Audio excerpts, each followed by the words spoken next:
What's good, sports fans? My name is Damian Adams from The Real Deal with Damian Adams. All right, so go ahead and subscribe to wherever you're watching this at. If you on Instagram, follow me there. If you're on YouTube, please hit the subscribe button and the notification button so you see all the videos. And subscribe to The Real Deal with Damian Adams, all right? The podcast, you will love it. I guarantee it. And you know me being a big Pelicans fan, I had to come to you with my reaction to the debut of Zion.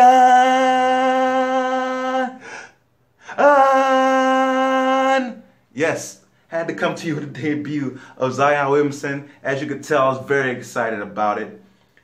And it didn't start out with the fireworks that we want, right? He was a little tentative to start the game.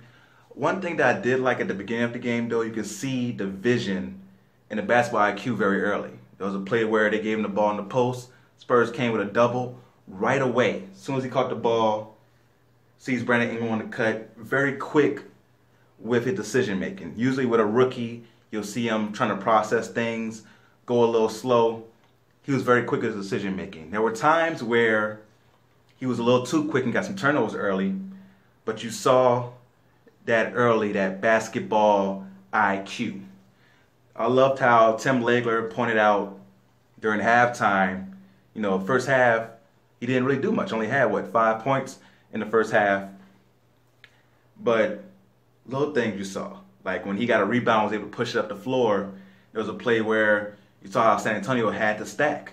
The same way you see teams have to stack when Giannis is coming down the court, which leaves you open for three-point shooters. Etuan Moore, very capable three-point shooter, missed the first one that Zion gave him on the assist, which should have been an assist, excuse me. So with Zion, you see the potential there in that first half. You're just like, okay, guy gets feet underneath him, and plus he's not really playing, right? If you're going to let him play, let him play. I don't like the little burst. Like, we're going to do 3 minutes here, 4 minutes here. No player can get in a rhythm like that. Like, let him play. So third quarter, you see a more aggressive version of Zion. He got a couple more turnovers in the third quarter, but you saw him explode to the hole. You also saw him just be more aggressive and not seem like he was overthinking it. Right? The first half, you could see plays there where he was overthinking it a bit. That second half, third quarter, you start to see him really get into a bit of a rhythm. Fourth quarter. Started losing my mind. Right? So the Spurs go into this zone, right? Which I don't understand why they went into the zone, because what they were doing was working. But they go into the zone, and they're like, all right, Zion, hey, going to have to show us you can shoot the rock. And Zion doesn't hit just one, not just two, not three, but four. Count them, 4 3-pointers. My man scored 17 straight points for the Pelicans and gets the Pelicans the lead in a game where they were trailing the whole game, right? And I'm going to get to the game overall in a second. But you see Zion hitting the threes. You see him get that nice post move where he goes in, gets blocked, gets the quick second jump, gets the rebound, scores. He had the nice play where he did the spin around DeRozan, catches the alley-oop for the layup at the hole. You see the explosion. You see the basketball IQ. There's so much good to take away from this game. And it's his first game, so you know it's only going to get better from here as he gets more comfortable and gets more minutes throughout the season.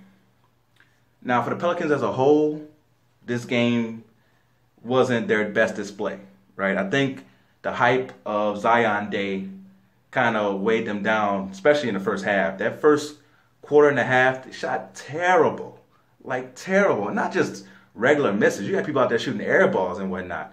So I think the whole team felt the pressure of the debut of Zion. Then they started getting a little rhythm. And once they started playing well in that second quarter, LaMarcus Aldridge was like, y'all must have forgot who I am. I'm about to show you who I do, what I do, and show you who I am. And that's what he did from the second quarter on pretty much, as he dominated Derek Favors by just shooting over him, fadeaways, getting a little space, You know how he does the high release, doing his thing. You put the young Jackson Hayes on him. He's like, oh, you gonna put this little skinny dude on me? Now I'm just gonna bully him, show him what this real grown man strength is about. So Marcus Aldridge did his thing, and he was the key to the Spurs winning the game. You know, no one outside of him really had a standout game.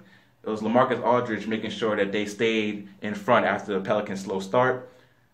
Brandon Ingram, who's been playing at all-star level this year, struggled in this game.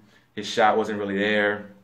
Spurs did a great job of staying vertical on drives when he was going to the hole. So the Spurs did a great job in this game of making it hard for Brandon Ingram. And even though the Pelicans lost, of course, there's going to be a lot of hype and just, just hope now that you see the debut of Zion and what he may be capable of. We know he's not going to be a knockdown three-point shooter in this way to where he goes 4 for 4 and he's doing this type of stuff every night. But if he's able to make them respect that shot, it's going to be dangerous. But we definitely want him to play more and not these little bursts. And honestly, if he stays in the game in the fourth quarter, we win. We win this game if he stays in because the momentum was just all for us. They were going to have to change up their game plan for him making those shots. The next thing you know, everything else opens up, right? But great debut for Zion Williamson.